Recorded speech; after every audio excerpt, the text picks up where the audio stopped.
Hello বন্ধুরা, আজকে আমি আপনাদের সাথে শেয়ার করবো কলার বড়া রেসিপি। কলার বড়া বানানোর জন্য লাগবে কলা এবং দিয়ে দিব ময়দা, সুজি, চিনি এবং সামান্য পরিমাণে লবণ। এখন হালকা জল দিয়ে এটাকে ভালো করে ম্যাশ করে নিব।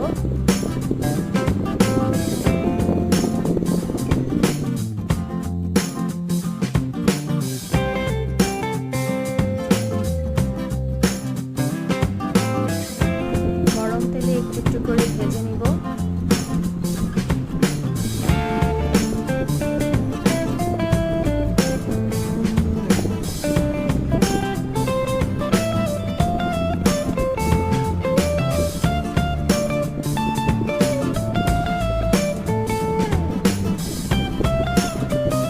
হয়ে গেল আমার কলার বড়া।